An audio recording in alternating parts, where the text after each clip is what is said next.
ఆరోగ్యాభిలాషులందరికీ నా హృదయపూర్వక నమస్కారములు.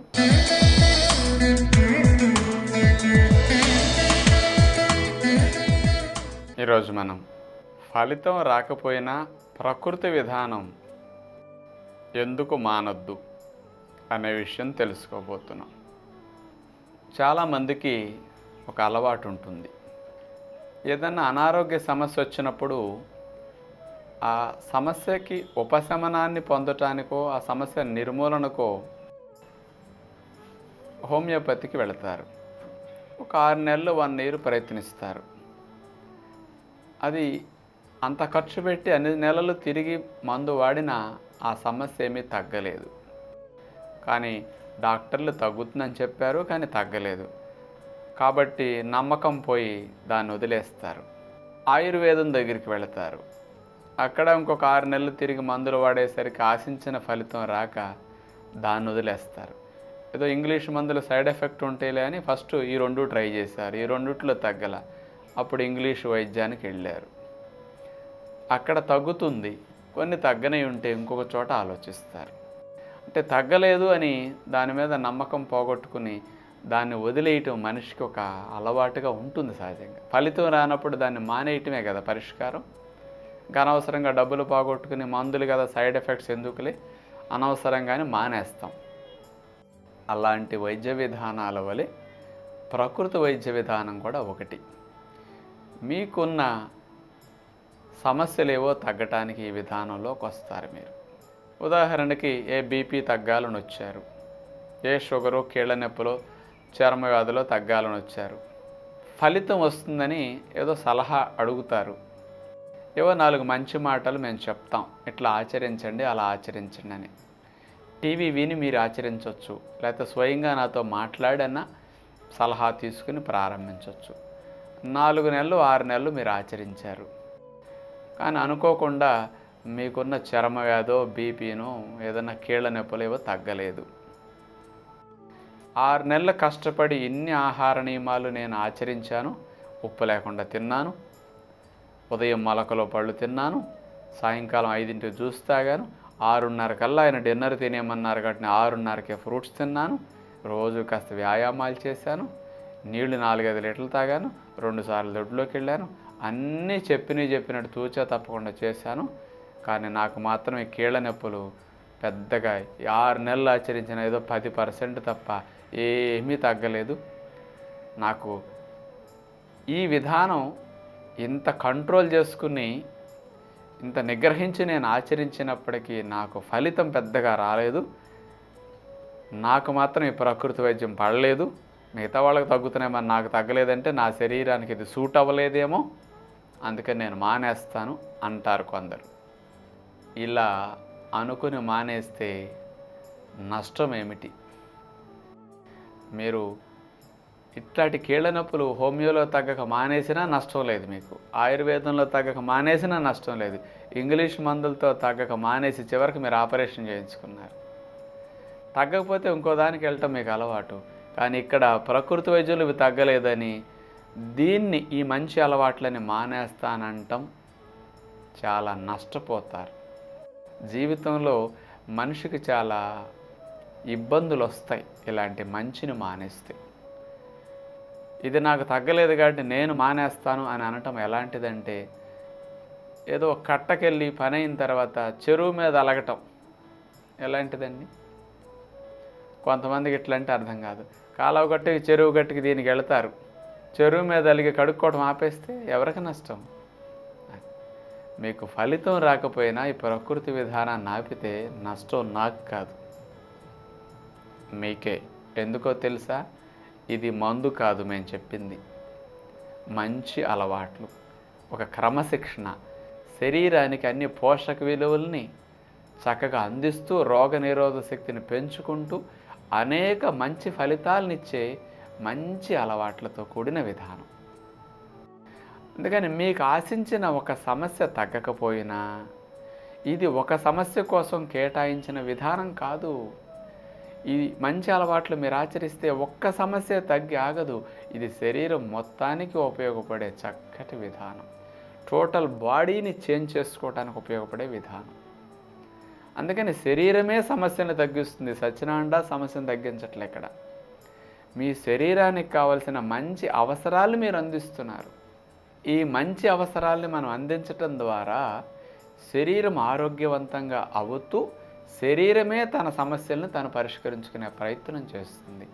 కీళ్ళ నొప్పుల్ని మేము తగ్గించటల్లా, కీళ్ళ నొప్పులు తగ్గించటానికి శరీరానికి అవకాశం కలిగిస్తున్నాం. మన శరీరంలో ఉన్న ఆటోమేటిక్ మెకానిజం ప్రక్రియ చక్కగా పనిచేస్తుంది అన్నమాట. అందుకని మీకు కీళ్ళ నొప్పులు తగ్గలేదు అనుకుందాం ఉదాహరణకి, మీరు మానేయకుండా కీళ్ళ నొప్పులు తగ్గకపోతే అన్ని వైద్య విధానాలు తిరిగారు, ఏ మందు ఏ వైద్యం పనిచేయాల, చివరికి ఆపరేషన్కి వెళ్ళారు. చేయించుకోండి. ఎందుకంటే ఆపరేషన్ అనేది మీరు చక్కగా నొప్పులు లేకుండా నడవటానికి జీవించడానికి ఉపయోగపడుతుంది. కానీ ఆపరేషన్ చేయించుకున్నా ఇది వదలొద్దు. ఎందుకు? మీకు ఇతర ఆరోగ్య సమస్యలు రాకుండా ఇది రక్షిస్తుంది. ఇతర సమస్యలు మీకు లేకుండా ఉంటాయా? ఒక కీళ్ళ నొప్పులే ఉండవు కదండి. మీరు లావు ఉంటే తగ్గుతారు, బీపీ ఉంటే తగ్గుతుంది, కొలెస్ట్రాల్ ఉంటే తగ్గుతుంది, రక్తనాళాల్లో పేరుకున్న పనికిరాని సాల్ట్స్ అన్నీ పోతాయి. ఎన్ని బెనిఫిట్స్ వస్తాయండి. ఎంతో ఎనర్జీ కోసం ఎంత లాభం వస్తుంది మనకు ఆలోచించండి మరి. అందుకని ఇవన్నీ ఇంత చక్కటి ఫలితాలు వచ్చే విధంగా ఉపయోగపడతాయి అన్నమాట మనకి. అందుకని శరీరానికి చాలా చాలా లాభాన్ని కలిగించే విధానం అన్నమాట. అందుకని ఇట్లా చాలామంది ఒక్కదాని కోసం అనుకోవద్దు మీరు. ఇది ఒక భాగానికి పరిమితం కాదండి. ఇది ఒక ఫలితం ఒక భాగానికి వచ్చి ఆగిపోయే విధానం కాదు. ఇది మనకి టోటల్ బాడీని దృష్టిలో పెట్టుకు చేసేవన్నమాట. అందుకని నేను కొంతకాలమే చేస్తాను, నాకు ఫలితం రాదు కాబట్టి నేను మానేస్తాను, నాకు ప్రకృతి వైద్యం పడలేదు. మంచి అలవాట్లు పడేదేంటండి? మనకి అన్ని వ్యసనాలు పడుతున్నాయి, అన్ని ఆహారాలు పడుతున్నాయి, అన్ని చెడులు పడుతున్నాయి, కానీ మంచి పడట్లేదు అంటే మన బాడీ ఇంకా అడ్జస్ట్ అవ్వట్లా మంచికి. అంత చెడిపోయిందని గ్రహించండి. దాన్ని పాజిటివ్గా అలా ఆలోచించాలి మనం.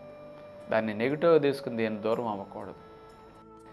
అదే మీకు ఇప్పుడు కీళ్ళ నొప్పులు తగ్గలేదు, మీరు ఆపరేషన్ చేయించుకున్నారు, మీకు కీళ్ళ నొప్పులు ఆపరేషన్ ద్వారా తగ్గిపోయినా మీరు ఆచరిస్తున్నారు, మీకు భవిష్యత్తులో బరువు పెరగరు. రోగ నిరోధక శక్తి మందులతో రాదు కదండి, మంచి అలవాట్లతో వస్తుంది. మరి ఎంత పెరుగుతుందో ఆలోచించండి. ఇలాంటి మంచి ఆహారాలు తింటే మనసు ఎంత సాత్వికంగా ఉంటుందండి, ఎంత ప్రశాంతంగా ఉంటుంది. ఇలాంటి మంచి ఆహారాలకి మలబద్ధకం రాదు కదా, సుఖవిరోచనం అవుతూ కాస్త జీర్ణకోశ సమస్యలు లేకుండా ఎంత హాయిగా ఉంటాం. ఇప్పుడు వరకు మీకు షుగర్ లేదు, భవిష్యత్తులో షుగర్ రాదే. ఇలాంటి ఆహారాలు ఫాలో అయితే లైఫ్లో డయాబెటీస్ రాదు మీకు. మీరు కీళ్ళ నొప్పుల కోసమని మొదలెట్టారు, కానీ ఒక 4 నెలలు 6 నెలలు ఆచరించేసరికి ఇది ఒక అలవాటు అయింది. ఈ మంచి అలవాటుని ఎందుకు వదులుకోవాలి? ఒక సమస్య కోసం మనం ఆశించి ఫలితం రాలేదని దీన్ని వదలటం అనేది సరైన ఆలోచన కాదు.